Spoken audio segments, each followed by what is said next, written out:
Okay, hopefully you have tried the 3 remaining examples. Now let's go through and check our answers, and hopefully if you have any questions, I'll be able to answer those. Okay, problem number 1, and we are identifying the congruent parts and writing a congruent statement. All right, let's start with what's been given. Okay, we have been given that angle R is congruent to angle T.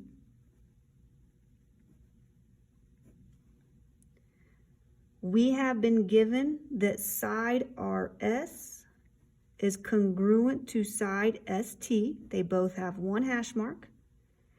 And we have been given that side RU is congruent to side UT.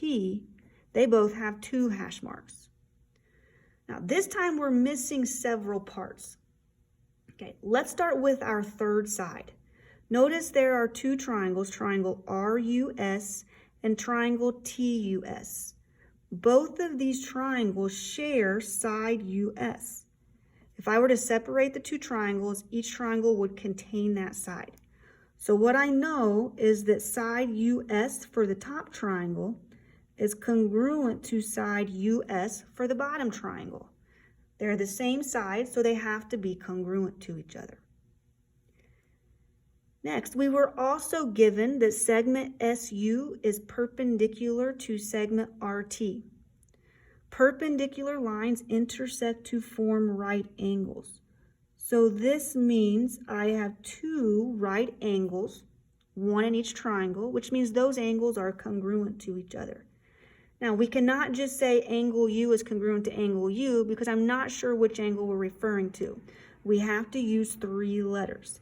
Remember, the vertex is always the middle letter. So I have angle RUS congruent to angle TUS. They're both 90 degrees. Now, we know angle S from the top triangle has to be congruent to angle S on the bottom triangle. And it is so by the third angles theorem. If 2 angles of one triangle are congruent to 2 angles of another triangle, then the third triangles have to be congruent. So what I know is that angle RSU from the top triangle is congruent to angle TSU from the bottom triangle. Notice the vertex is the middle letters, and they're the same. They're both referring to angle S within the different triangles.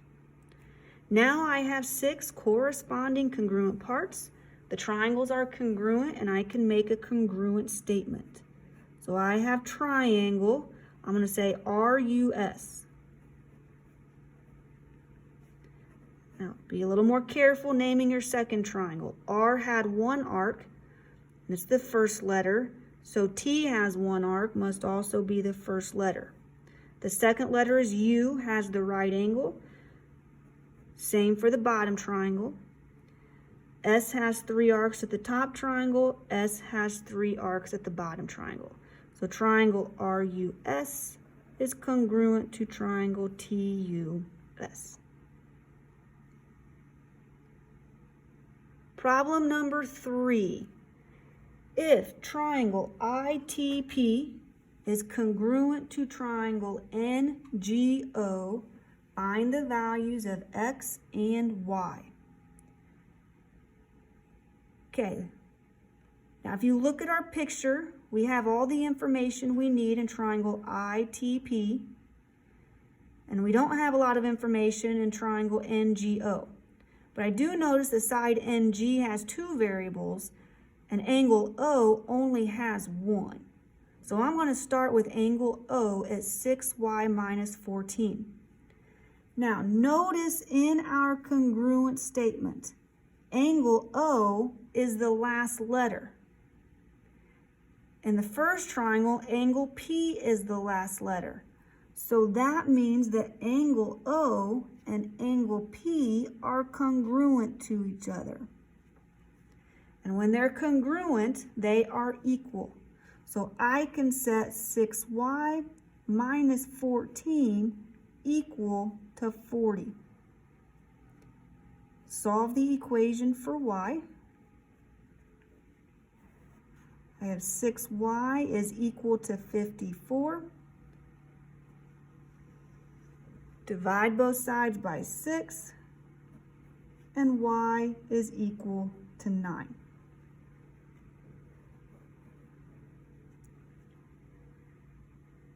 Next, we need to find x. Segment NG, if you look at your congruent statement, is the first two letters.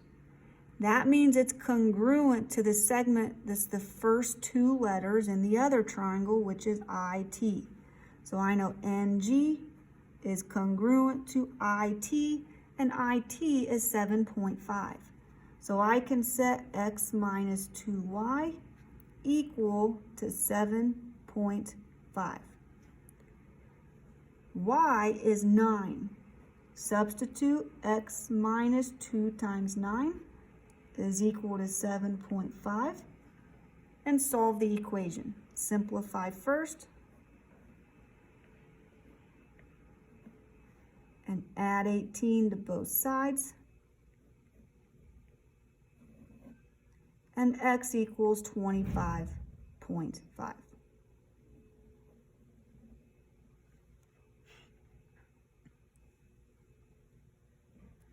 Okay, the last problem. We have triangle JKL is congruent to triangle MNP.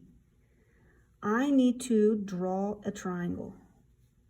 So I have triangle JKL congruent to triangle MNP.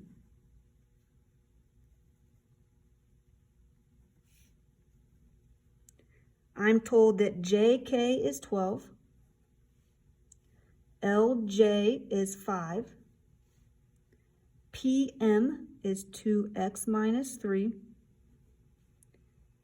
angle L is 67,